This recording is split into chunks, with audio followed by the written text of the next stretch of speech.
हिंद साथियों, आप देख रहे हैं क्राइम सर्कल और मैं आपका होस्ट संजय हिंद। क्रिकेट की जीत के बाद पूरे देश भर में जहां जश्न मनाया जा रहा था और मिठाइयां बांटी जा रही थी, वहीं इंदौर शहर के महू में हुआ है बलवा।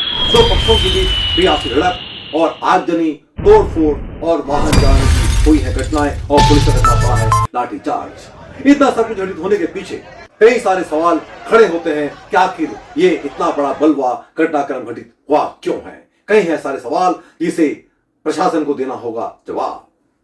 पहला प्रश्न, आखिर एक समुदाय जो कि जीत का जश्न मनाने के लिए रोड पर जुलूस के साथ निकल रहा था, वहां संख्या का होना लाजमी है, लेकिन रात 10 बजे के पश्चात किसी अन्य पक्षीय लोगों का इतनी बड़ी संख्या में एकत्रित होना सवाल खड़े करता है प्रशासन पर और उनके इरादों पर। दूसरा सवाल, पूरे देश भर में जहां पर भी दो समुदायों के बीच झगड़े की बात आती है, विवाद की बात आती है, अचानक एक पक्ष के द्वारा इतना सारा ईंट पत्थर लट एकत्रित होकर के हमला कर देने की जो प्रवृत्ति है, यह सवाल खड़े करती है कि आखिर ये सावलिया प्रश्न खड़े करती हैं कि आखिर इतना अल्फा, इतना ईंट, इतना पत्थर एक साथ एकत्रित, उसके बाद में वाहनों को और कुछ दुकानों को, मकानों को जला दिया गया। ये ज्वलंत पदार्थ आया कहां से था? क्या ये एक हादसा था या सुनियोजित एक प्लानिंग? उसके बाद में मुख्य जो विचार सोचने में आता है, सवाल खड़ा करता है कि आखिर सोशल प्लेटफॉर्म का इस्तेमाल कहीं भीड़ इकट्ठा करने के लिए तो नहीं किया गया था। ये वहां के स्थानीय लोग थे या बाहर से आए हुए कुछ अराजक तत्व? कई सारे सवाल जो खड़े करते हैं कल के घटनाक्रम पर। अगर सोशल मीडिया के माध्यम से इतनी बड़ी भीड़ को एकत्रित करने का प्रयास किया गया था, तो इसका मतलब यह हुआ कि प्रशासन का खुफिया तंत्र हुआ है नेस्तनाबूद। हमेशा एक प्रश्न पूरे देश भर में हिंदू संगठनों के माध्यम से और वहां के वरिष्ठ नेताओं के माध्यम से किया जाता रहा है कि प्रशासन को वक्त वक्त पर धार्मिक स्थलों की तलाशी लेनी चाहिए ताकि वहां पर एकत्रित हो रहे असले, ईंट, बारूद, पेट्रोल जैसे पदार्थों का किया जा सके सफाया और आने वाले समय में ऐसी घटनाओं को रोका जाना हो सकेगा संभव। लेकिन प्रशासन तभी जागता है जब कोई घटनाक्रम होता है घटित और जनता होती है परेशान। बेगुनाह लोग उसके लिए होते हैं चपेट में। पूछ रहे थे, जुलूस निकल गया था, जुलूस निकल के गया। इसी दौरान यहाँ पर पत्ती बाजार की मस्जिद पे 500-700 युवाओं की भीड़ इकट्ठी हो गई थी। पुलिस फोर्स की बहुत कमी थी, इस कारण वो वहाँ पर इकट्ठे थे। काफ़ी देर तक के वहाँ खड़े रहे, फिर नारे लगाते हुए यकायक उन्होंने पथराव चालू कर दिया। ये मेरा घर है। क्या नारे क्या लगा रहे थे? नारे धार्मिक नारे तकदीर अल्लाह अकबर, इसी तरीके के नारे लगाते हुए एकदम इधर आगे आए और पत्थर मारने लग गए। यहाँ जो 2-4-6 हमारे हिंदू परिवारों के। कौन सा समुदाय के लोग थे ये? मुस्लिम समुदाय। हाँ, ऐसे नारेबाजी तो कर रहे थे ये लोग, कुछ लोग, लेकिन क्या कर रहे थे कि हम लोग दूसरी जगह। मैं सबसे अपील करता हूं कि सब लोग संयम रखें और किसी तरीके की अफवाह पर ध्यान न दें। वर्तमान में अभी हमारा जो प्रयास है पूरी तरीके से शांति जो स्थापित है आगे भी जारी रहे, इस पर है। किस तरीके से ये घटना हुई, क्या उसके कारण रहे, कौन कौन से लोग जिम्मेदार हैं, वो सब चीजें अभी अगले 1-2 घंटे के बाद हम लोग निकालना चालू करेंगे और जो भी इसमें लोग शामिल होंगे उनके खिलाफ कड़ी से कड़ी कार्रवाई की जाएगी। वर्तमान में अभी शांति स्थापित हो गई है और इसी चीज पर भी हम लोग फोकस कर रहे हैं। कितने लोग घायल हैं? देखिए, अभी घायलों की और इनकी पूरी तरीके से स्थिति क्लियर नहीं है। ये जरूर है कि जो प्रारंभिक जानकारी मिली है 4 लोगों के घायल होने की आई है अस्पताल में। इसके अलावा बाकी तथ्यों की पड़ताल की जा रही है। जैसे ही सारे तथ्य हमारे सामने आएंगे वैसे ही और इसके अलावा जो FIRs होंगी उसके आधार पर कार्रवाई की जाएगी। गाड़ियां जलाई गई हैं, घर जलाए गए हैं, कितना नुकसान हुआ अभी तक? देखिए, 2-3 जो अभी तक हमें जानकारियां प्राप्त हुई हैं उसमें कुछ बाइक्स के दुकान के जलने के कुछ वीडियोस भी आए हैं और जो हम लोगों ने यहाँ पर घूम के देखा है वो सामने ऐसे दिखा भी है। जैसे मैंने बताया कि अभी वर्तमान में हमारा पूरा फोकस इस पे है कि तुरंत शांति स्थापित हो जाए, किसी तरीके का उपद्रव ना हो, जिसमें हम लोग अभी तक सफल हो चुके हैं।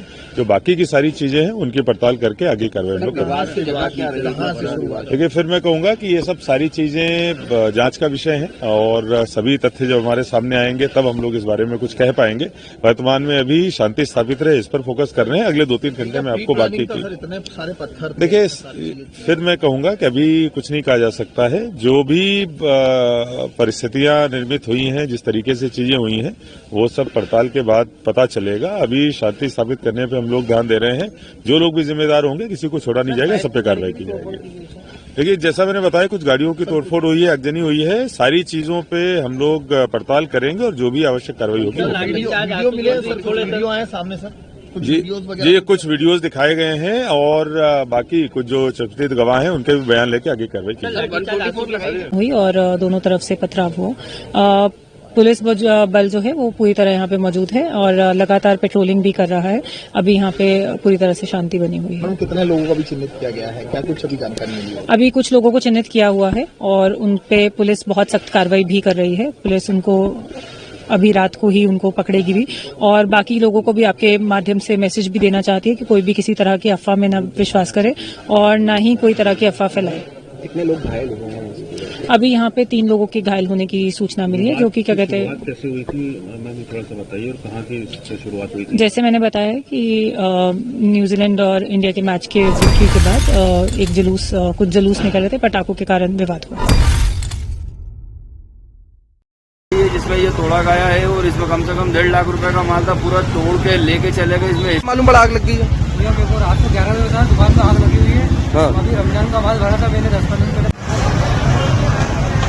11 बजे करीब हम हमारे घर पे बैठे थे, पूरे यहाँ से पथरावबाजी हो रही था। तो एक समूह आया, पूरा हमारे घर को टारगेट बना के। तरावी की नमाज चल रही थी, उसी बीच में जुलूस यहाँ से शोर शराबा करते हुए निकला और जब तक हम नमाज से फारिग होते, जब तक यहाँ शायद जुलूस का आखिरी हिस्सा बचा होगा, कुछ होगा, नमाज के लिए नमाज से फारिग होकर निकल ही रहे थे तो किसी ने बम अंदर की तरफ फेंका। सुतली बम था वो और उससे पूरा धुआं उठा और पूरी सिचुएशन क्रिएट हो गई और सारे लोग पैनिक हो गए। इस तरह फिर वो बात बढ़ती चली गई। फिर क्या हुआ? बस कुछ नहीं, बस मेरा तो कहना यह है कि मुझे समझ में ही नहीं आ रहा है कि ये जुलूस आखिर निकला कैसे और दूसरी बात इस रूट से कैसे निकला। तो ये निकल सकता है जुलूस के लिए, किन लोगों ने परमिशन ली थी? क्या बिना परमिशन के निकलता? और दूसरी बात यह है कि अगर परमिशन ली थी तो कितनी गाड़ियों की, कितने लोगों की, किस तरह की सिचुएशन में परमिशन दी गई थी? किसकी तरफ से पहले पथराव हुआ? पथराव की नौबत ऐसे आई कि पहले वो जिन लोगों ने बम वगैरह जो भी फेंका था, उस फेंकने की वजह से उसके साथ कुछ हाथापाई हुई। हाथापाई में मैं बाहर निकला और मैंने उस आदमी को निकाल कर बाहर निकाला और इतने में वो अमित जोशी आए, उन्होंने बातचीत शुरू की। मैंने उनसे कहा कि ठीक है, थाने पर बात करते हैं, कोई बात नहीं, आराम से बात करते हैं। अमित जोशी यहाँ इलेक्ट्रॉनिक की दुकान है उनकी, वो आए थे और उन्होंने बातचीत, नहीं मुझे ये पता नहीं है, मैं उनको पर्सनली थोड़ा सा जानता हूँ इसलिए मुझे नाम याद है। तो उसके बाद उन्होंने यहाँ से वो गए और वहाँ से वो वहाँ पहुँचे होंगे और उसके बाद उधर से पथराव शुरू हुआ। यहाँ प्रशासन के सामने हम बात कर ही रहे थे, हमारे साथ जो लोग नमाजी थे और इसके अलावा जो और लोग थे जो आसपास से आ गए हों, हो सकता है यहीं पास में रहने वाले, जब शोर शराबा सुना तो आ गए। तो हम पुलिस प्रशासन के साथ बैठकर उनको बिठाकर समझाइश देकर बात कर रहे थे, इतने में उधर से पथराव शुरू हो गया। पुलिस के सामने पथराव हुआ? हाँ, पुलिस के सामने शुरू हुआ। आप लोगों की तरफ से पथराव हुआ? वो तो फिर होना ही था, फिर क्यों नहीं होगा? शुरू ही उधर से हुआ है तो फिर पब्लिक तो पब्लिक है, जनता तो जनता होती है। कितने लोग घायल हुए? नहीं, ऐसा मेरे पास कोई डाटा नहीं है। अच्छा, अधिकारी आए थे आपके पास में, आपसे बातचीत भी हुई है, किस तरीके की बातचीत हुई? इसी तरह का आश्वासन दिया है कि आप सहयोग भी करें और हम भी अपना फर्ज जो निभा सकते हैं वो निभाएंगे, बेहतर तरीके से करेंगे और आने वाले दिनों के अंदर सिचुएशन बताएगी कि हम कितनी जल्दी काबू में ले सकते हैं सारे हालात को। आप अपने लोगों से किस प्रकार की अपील करना चाहेंगे? हम ये कहना चाहेंगे कि अफवाहों पर ध्यान न दें, जो नुकसान हुआ है उस नुकसान के हवाले से बराबर थाने पर जाकर अगर नामजद एफआईआर का मसला है तो नामजद कराएं और अज्ञात लोगों के खिलाफ है तो अज्ञात लोगों के खिलाफ करवाएं, लेकिन जिसका जो नुकसान हुआ है वो थाने पहुंचकर पुलिस प्रशासन के सामने अपनी दुख पीड़ा को रखे। आखिर इसके पीछे सुनियोजित जो तरीका था, जो सुनियोजित प्लानिंग थी, उसके पीछे किन लोगों का हाथ था और कौन कौन थे चेहरे? क्या शासन इसके ऊपर कर पाएगा कार्रवाई? और जो मुख्यमंत्री जी के द्वारा घोषणा की गई है, क्या ये भी उसका एक अंश होगा?